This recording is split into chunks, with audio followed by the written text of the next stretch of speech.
जय हिंद दोस्तों, मेरा नाम अनुज है। अध्ययन विथ अनुज ऑफिशियल चैनल पर आप सभी लोगों का स्वागत है। दोस्तों, आज के वीडियो में हम लोग जीके के 10 क्वेश्चंस को डिस्कस करेंगे। ये बहुत ही महत्वपूर्ण प्रश्न है, ध्यान से देखिएगा। आइए शुरू करते हैं। पहला प्रश्न है, ट्रोपोफाइट वनस्पतियां हैं। ट्रोपोफाइट किस प्रकार की वनस्पतियां होती हैं? तो ये उष्णकटिबंधीय जलवायु वाली घास एवं वनस्पति को ट्रोपोफाइट कहते हैं। उष्णकटिबंधीय जलवायु वाली जो घास एवं वनस्पतियां होती हैं उन्हें हम ट्रोपोफाइट कहते हैं। ऑप्शन आपका डी वाला सही होगा। जल प्लावित क्षेत्रों में जो उगने वाली वनस्पतियां हैं उन्हें हम हाइड्रोफाइट कहते हैं।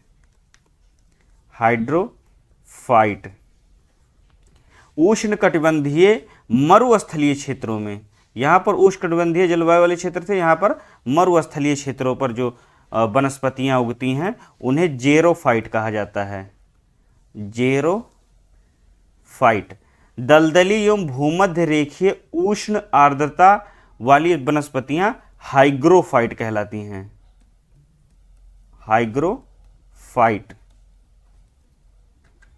नेक्स्ट क्वेश्चन है, गुलरुखी शीर्षक से फारसी कविताएं लिखने वाला सुल्तान कौन था? तो दोस्तों, गुलरुखी शीर्षक से जिसने फारसी कविताएं लिखी थी फारसी भाषा में, वह सिकंदर लोदी था। लोदी वंश का शासक था सिकंदर लोदी। ऑप्शन आपका ए वाला सही होगा। सिकंदर लोदी ने भूमि मापन के लिए एक प्रामाणिक पैमाना चलाया था जिसे गजे सिकंदरी कहते हैं। गजे सिकंदरी एग्जाम में बहुत पूछा जाता है, याद रखिएगा। भूमि मापन के लिए प्रामाणिक पैमाना गजे सिकंदरी का निर्माण इसने करवाया था, प्रचलन करवाया था। और इसी से गुलरुखी से मिलता जुलता एक शब्द है गुरुमुखी। गुरुमुखी एक प्रकार की लिपि है जो पंजाबी भाषा है, यह गुरुमुखी लिपि में ही लिखी जाती है। इसका विकास सिख धर्म के गुरु अंगद जी द्वारा किया गया था। सिख धर्म के गुरु अंगद जी द्वारा विकसित गुरुमुखी लिपि, जिसमें जो है पंजाबी भाषा लिखी जाती है। एग्जाम में पूछता है तो याद रखिएगा कि गुरुमुखी और गुलरुखी में क्या अंतर है। बाबर द्वारा एक पद शैली का विकास किया गया था। पद शैली का जन्मदाता बोला जाता है मुबैयान का।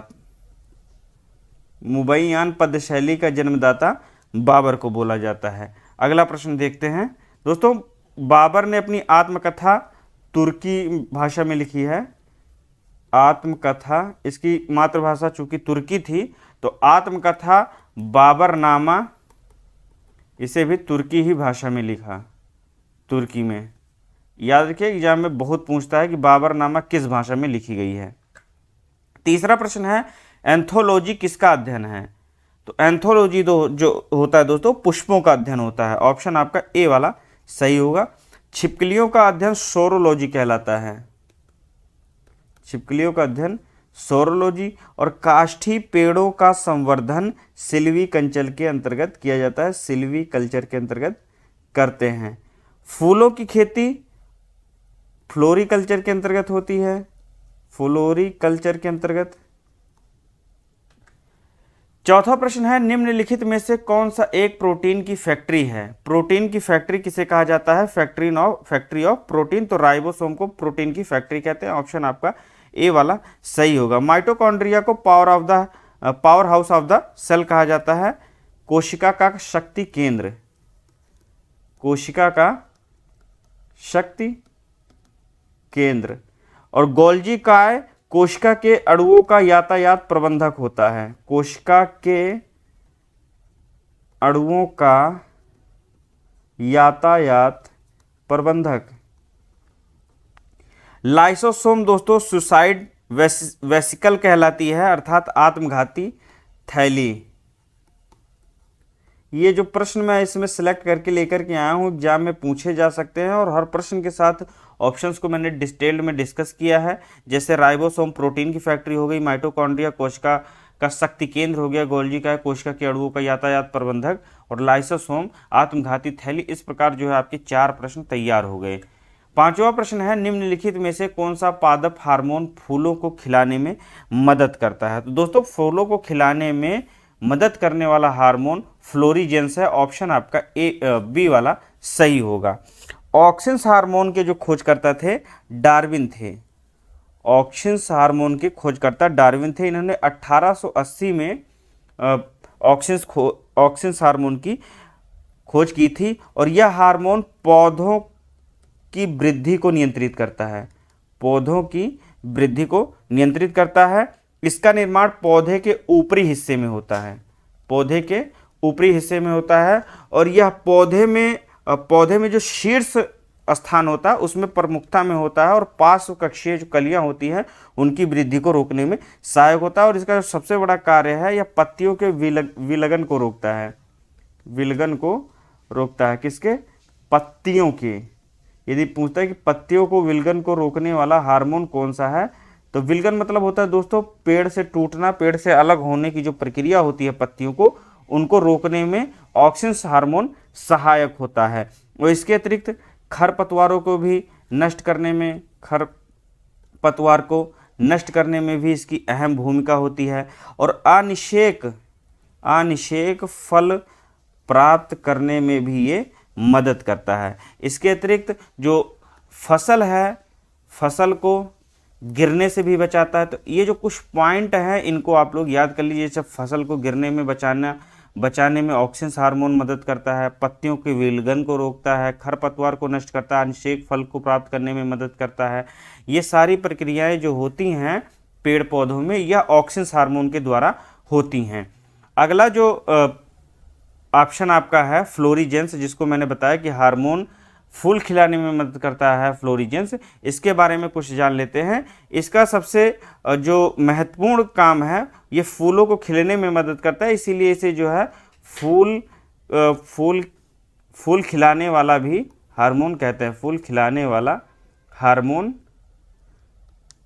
हार्मोन फ्लोरीजेंस हार्मोन फूल खिलाने वाला होता है। इसका निर्माण पत्तियों में होता है, लेकिन यह जो है काम किसके लिए करता है, तो फूलों के लिए करता है। और जो प्रश्न में तीसरा ऑप्शन था एथिलीन है। एथिलीन जो कि जानते होंगे एकमात्र ऐसा हार्मोन है जो गैस फॉर्म में होता है, गैसीय रूप में पेड़ पौधों में मौजूद होता है और इसकी खोज बर्ग ने की थी। 1962 में एथिलीन हार्मोन की खोज बर्ग द्वारा की गई थी और यह जो है गैस रूप में मौजूद होता है। यह मुख्य रूप से फलों को पकाने में और मादा पुष्पों की वृद्धि में सहायक होता है। मादा पुष्पों की वृद्धि में सहायक होता है, मादा पुष्पों की वृद्धि में सहायक होता है और फलों को पकाने में सहायक होता है। दोस्तों यह पत्तियों, फूलों और फलों के विगलन को प्रेरित करता है। पत्तियों, फूलों और फलों के विगलन को प्रेरित करता है। यहाँ ध्यान देने वाली बात यह है कि यह प्रेरित करता है, सिर्फ मुख्य भूमिका नहीं निभाता है। जो पत्तियां होती हैं, फूल होते हैं, फल होते हैं, इनके अलग होने की जो प्रक्रिया होती है उनको जो है प्रेरणा किससे मिलती है, किससे प्रेरित होते हैं वो लोग, तो ये एथिलीन हार्मोन से होते हैं। जो ऑक्सिन्स है वो पत्तियों के विगलन को रोकता है और ये प्रेरित करता है। तो याद रखिएगा इसको, यदि जो एग्जाम में आता है तो आप लोग लगाइएगा, प्रेरित करने के लिए जो है एथिलीन हार्मोन होता है। आगे मैं बताऊंगा कि आपको जो है पत्तियों के विगलन में कौन सा हार्मोन सहायक होता है। तो ये हो गई एथिलीन की बात। अब आते हैं जो चौथा ऑप्शन है, कौन सा है, चौथा ऑप्शन है साइटोकाइनिन। साइटोकाइनिन भी जो है एक पादप हार्मोन होता है और इसके जो खोज करता है मिलर हैं। मिलर ने 1955 में साइटोकाइनिन की खोज की थी। साइटोकाइनिन लिख दे रहा हूं मैं, साइटोकाइनिन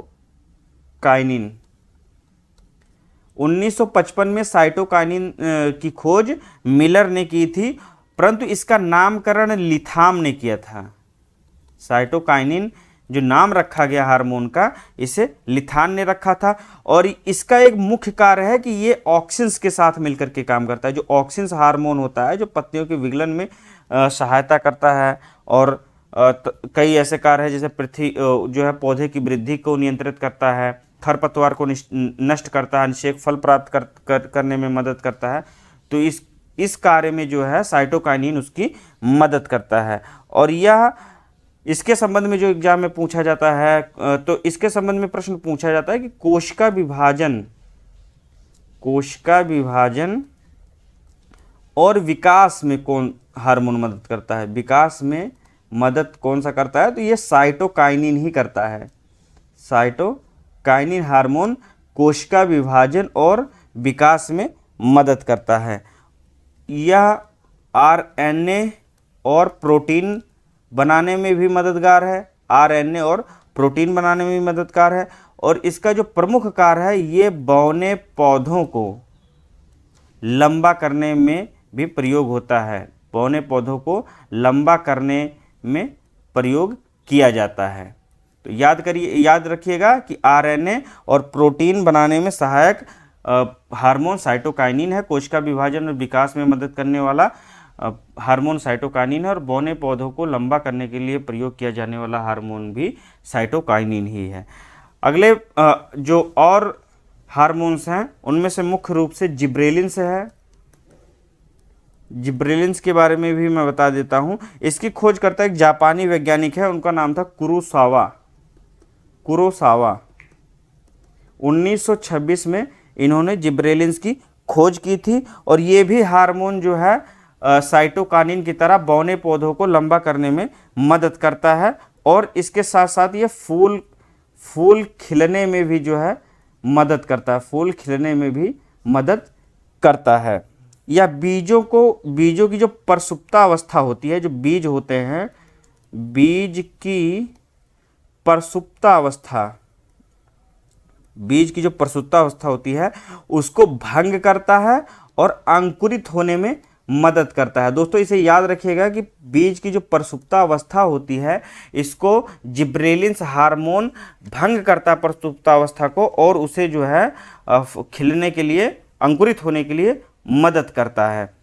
क्योंकि जो एक इसमें भी मैं हार्मोन बताऊंगा, उसे कहते हैं एब्सिसिक एसिड। वो क्या करता है कि बीजों को प्रसुप्तावस्था में, सुसुप्तावस्था में रखता है, और वो जो है ये क्या करता है, ये उस बीज को सुसुप्तावस्था से निकालता है और अंकुरित होने में मदद करता है। तो एग्जाम में पूछ सकता है दोनों तरह के प्रश्न कि हाँ सुसुप्त कौन रखता है, या फिर जो है सुसुप्तावस्था को भंग करने वाला हार्मोन कौन सा है, और पौधों जो है बीजों को अंकुरित कौन सा करता है, तो जिब्रेलिन्स है।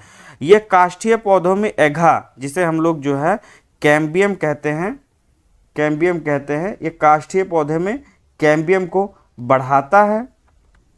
इसके अतिरिक्त इसके छिड़काव से बृहत आकार के फल फूल, जो बड़े आकार के फल फूल होते हैं, फल फूल बृहत आकार में उत्पादित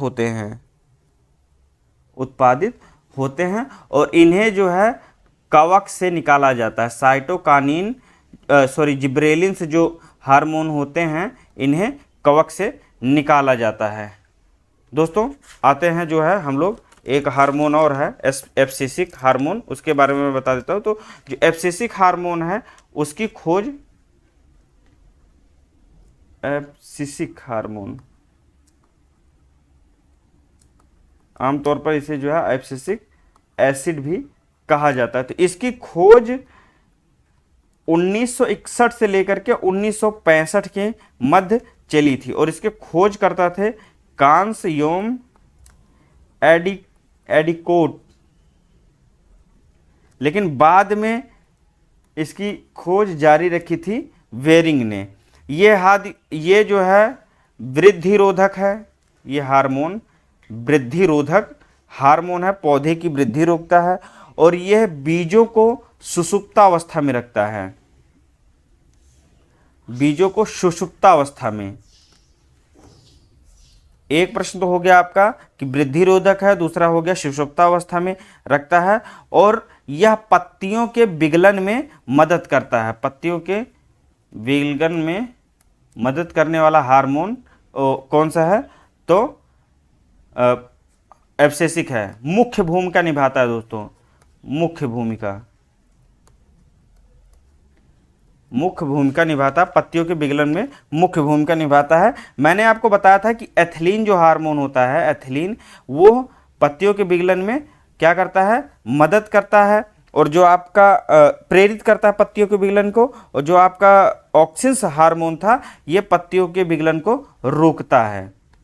एथिलीन प्रेरित करता है, ऑक्सिन्स रोकता है, और जबकि जो मुख्य भूमिका निभाता है पत्तियों को पेड़ों से अलग होने में वो आपका एब्सिसिक हार्मोन है। तो इस तरह से प्रश्न जो है आप लोग तीनों याद कर लीजिएगा क्योंकि एग्जाम में पूछता है। और इसके अतिरिक्त इसमें एक प्रश्न और बन सकता है कि पुष्पन में जो बाधक होता है पुष्पों को बनने में, पुष्पों के खिलने में कौन सा बाधक हार्मोन है, तो एब्सिसिक ही हार्मोन होता है।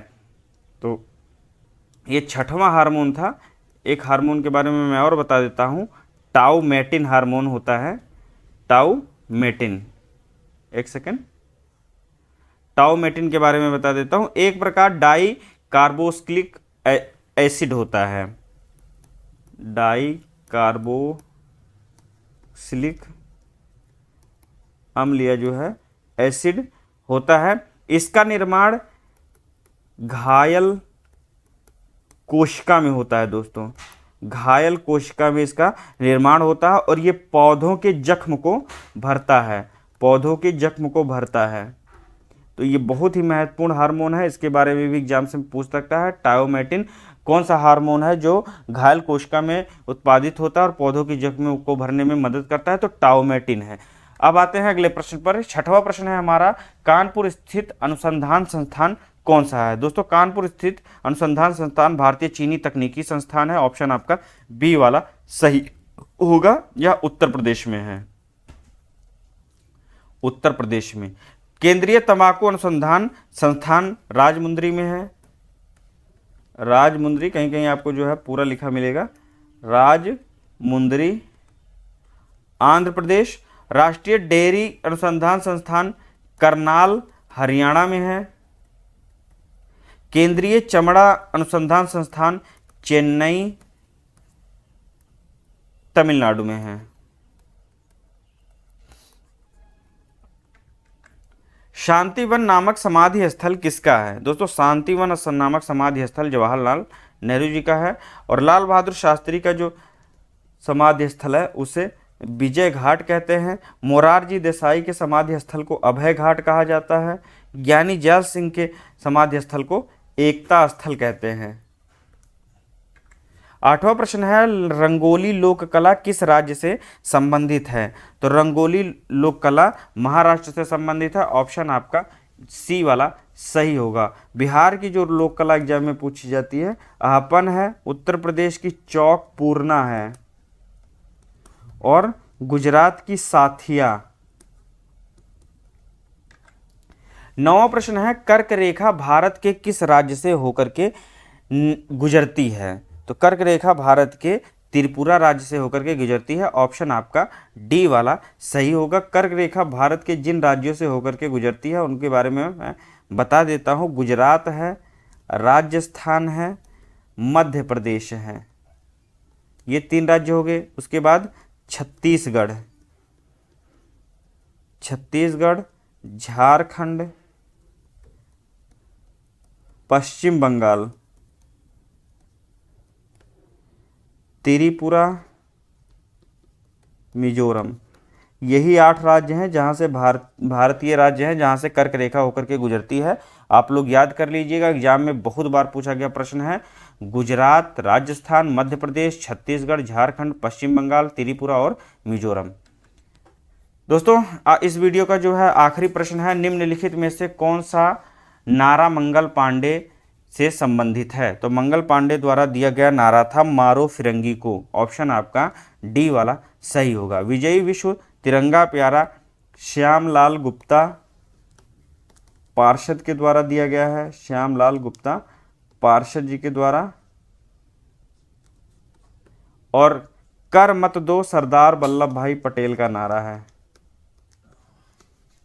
वल्लभ भाई पटेल। संपूर्ण क्रांति जयप्रकाश नारायण का नारा है।